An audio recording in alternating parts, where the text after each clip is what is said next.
Zaki Ridhamini. Today we are looking at the legal environment for global organizations with NAU. Dr. Jennifer Cunningham is our instructor. All right, without the waste of time, now the road meets now the rubber meets the road. Let's roll. The progress of conducting international sales. The process of conducting international sales consists of the following international market entry evaluation process.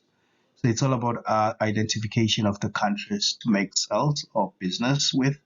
Again, the preliminary screening, ranking nations, GDPs, and stability.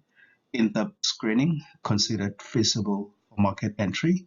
The final selection is all about shortlisting potential economies as well as directing experience, that is trips for personal experience, just to see how everything rolls.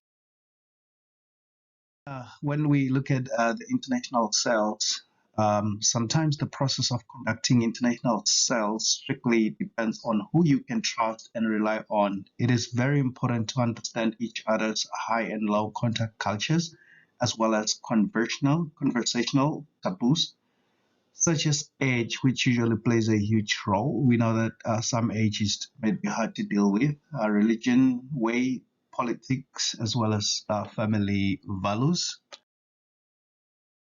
Hand, when you look at commercial transactions, here we need to have a clear business plan, which is the blueprint.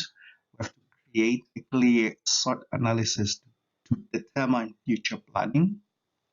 Again, the KPIs must be in place.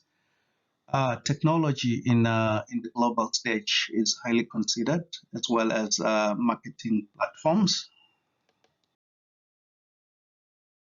Okay, the international credits, we here strictly considering market and finance. So it's all about standard costing with profit and loss statements, the credit crunch and credit budgeting. We have to look at financial ratios and exchange rates, the contribution analysis and cash flow statements. Finally, the annual financial reports and related. Right. The typical breach of contracts. Here, we are looking at typically trust is broken at this stage since a deal is a deal, and some people just break deals in one or the other. It is important to make inroads to live up to all made obligations. Breach of contracts is a failure to perform agreed duties, leading to cancellation of deals, and the worst being legal disputes such as lawsuits. Mitigation factors all about scrutinized in specific exemptions. I really like Tom and Jerry, but I don't know if Jerry here has breached a contract somewhere down the line. Remedies for contract breach, just like we see the couple there. I don't know what they're agreeing on, but it's part of life to sometimes agree to disagree and filter free without disrespect. Involved parties agrees to remedies in the contract to reduce associated risks.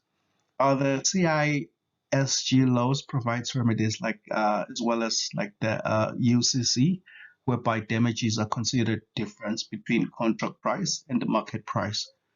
Here, involved parties may agree which law to be used to reach a favorable deal and may use laws based on their home countries if it is favorable in one way or the other.